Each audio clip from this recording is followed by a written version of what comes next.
There's a total of 20 plus individuals that were arrested on terrorism charges that were members of Antifa in Texas.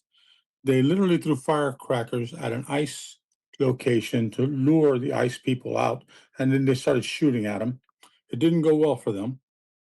They weren't very good shots.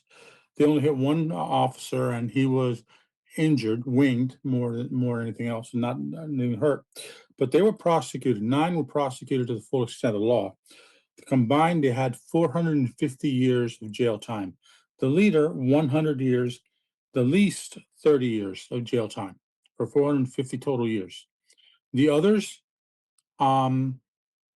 it's unsure from what I heard whether or not they were cooperative, pointed out who the leader was, that kind of stuff, but their cases haven't come up yet. But it's the first time ever that an Antifa arrest has led to A, charges of terrorism, B, a conviction, and a rather quick conviction. This didn't take 5 years to get there. This was quick, which means the other Antifa arrests that have now happened, and I believe one was in Chicago, and I can't remember where the other one was.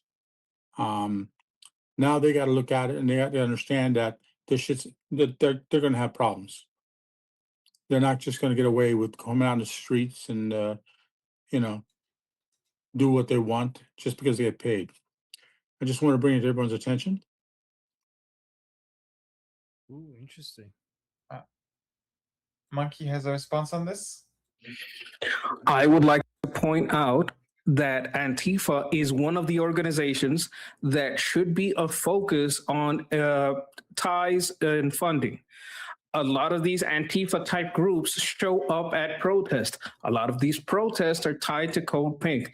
I bet it's not hard to tie Code Pink to a lot of these, to some of these Antifa terrorists. And I bet there is an overlap, an abundance, an overwhelming abundance of funding towards Antifa groups that is coming from these foreign NGOs, from these university funds, from these outside entities that are funding this basically Antifa terrorism. We call it. It was designated like a local terrorist group, like an American terrorist group. It should have been international.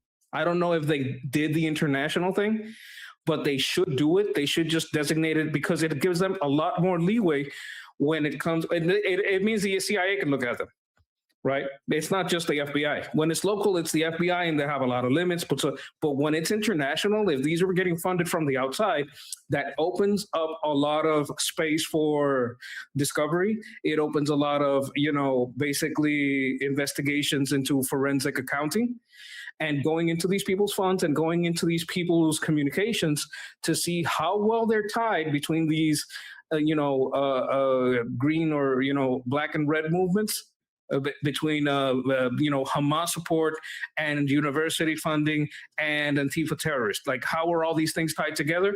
I bet it's in the money.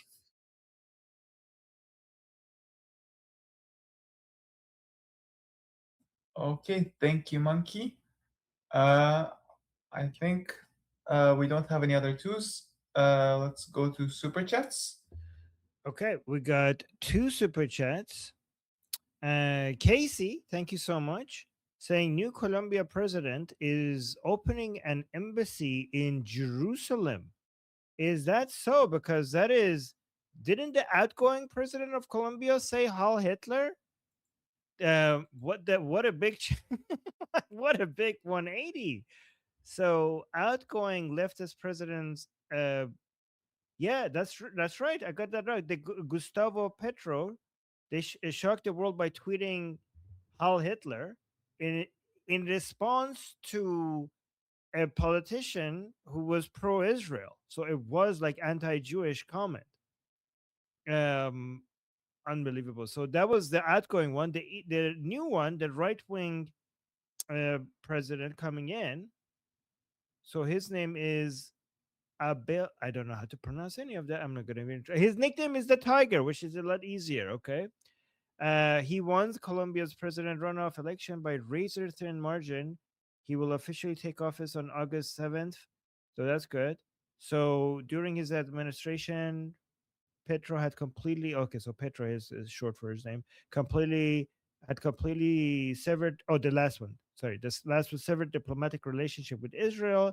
But this guy is not only fixing it, reversing that, but he's also moving. The new president-elect has officially pledged to rebuild Colombia's strategic alliance with Israel and open a Colombian embassy in Jerusalem, moving it from Tel Aviv. That's great news. So see, guys, not everyone, not every country in the world is turning against Israel. Some of them are actually moving closer to Israel. That's good news. Yeah, that's great news to hear. So thank you, Casey. I didn't know that. Thank you for sharing that with us. We need good news like that. And then we got another super chat from Alexia. Thank you so much, Alexia, of which I think she's also here somewhere in the discussion group. No, she left. Alexia saying, no super chats? Question mark. Here's one. Much love to you all. Thank you, Alexia, and have a todaram, as you usually say. Thank you. And okay, so by the way, if we do have ones in the chat, Danny, you could remove my one if there are already other people wanting to speak. So who's next? The only other person is Sketch, who just put a one right now. Yeah, let's go with that then. Okay, it is about right-wing gains in Central and South America. Ooh, okay. Relevant to what we just read. Yes, in honor of the chatters, chatters, you matter. Super chats are a great thing. Yes, we're seeing gains in Argentina with Milei, and Ecuador with Daniel Noboa, Panama, Raúl Molino, Bolivia, Rodrigo Paz, in Chile, José Antonio Cast, Honduras, Nasri Asfura, in Costa Rica, Laura Fernández Delgado, Peru is surprising, Keiko Fujimori, this is, I believe this was recent, this is like 2026, Colombia, Abelardo de la Espriella. And there's some gains, like they haven't been completely, completely gone that way, but there's some gains in El Salvador. And El Salvador is looking good. There's still some resistance in Mexico. They have Claudia Sheinbaum and Lula, but things are looking up. I think that the right wing is gaining a foothold. I think that a strong reason for this is Bukele and Milei. Bukele has pacified what was one of the most dangerous places on earth. And Milei has done something for the Argentine economy that was, thought impossible in a short amount of time. This is also a strong support of the Shield of the Americas plan. All these people are trying to join the Shield of the Americas. This is another reason why Marco Rubio is important, because when he goes to these countries, he's a very high official in the government that can speak to them in their language, which is something that is underestimated because of, Latin culture. It's not interchangeable, but, it mixes well. Understand what I mean? Like Mexican culture, Cuban culture, Puerto Rican culture, it's not the same, but we kind of understand each other a little bit. So this is very good. The ones who are still left, I think they're going to lose ground because there's the side that Milei is showing. Bukele is more about the security side, the example, I mean. What Milei is showing is a lot to do with friendshoring and onshoring with American companies, and that means rare earth minerals, energy.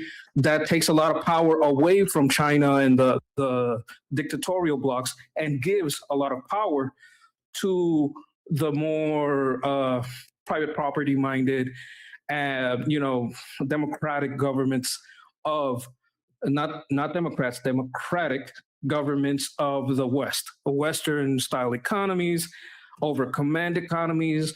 This is gaining a lot of popularity. Rule of law over class systems is gaining more popularity. And I just wanted to open that up for discussion for everybody in honor of the super chatter. Thanks for your super chat. That was a lot of great Okay, information. thank you. You know your stuff. Jose is first to respond. Okay. There's an interesting parallel between Argentina and Iran. Milei took over an economy that was not that far off, not in the thousands, but in the 500 to 1 on the US dollars. So it really destroyed economy. And he did it all by himself with a little help from Trump, because he had started before Trump was reelected. He's very, very interesting. I think he's kind of the emotional leader of that group. Venezuela's not officially changed yet because they haven't elected anyone yet.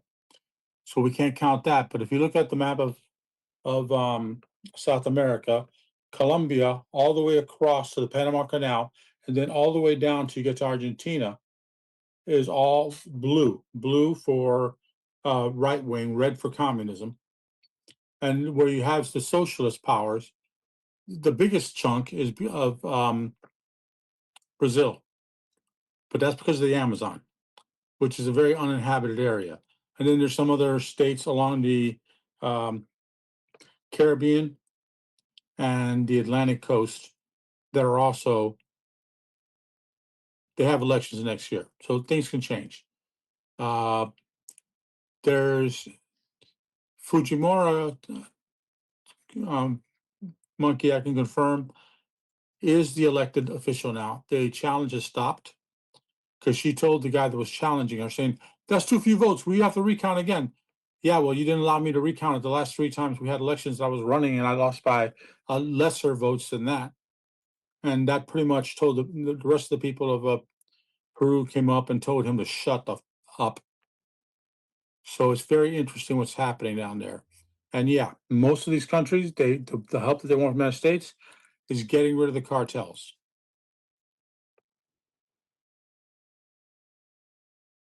Thank you. My name is Armin Navabi. I'm an Iranian political analyst with decades of experience fighting the Islamic regime inside and outside of Iran. Make sure you follow me for more, and also make sure you join our discussion group. I'm there almost every single day. Come talk to me there and the rest of the people there in our group calls. It's a great place to meet and talk to people who like talking about politics. The link is in the description and or in the bio. You could also get there by scanning the QR code on the screen. See you there.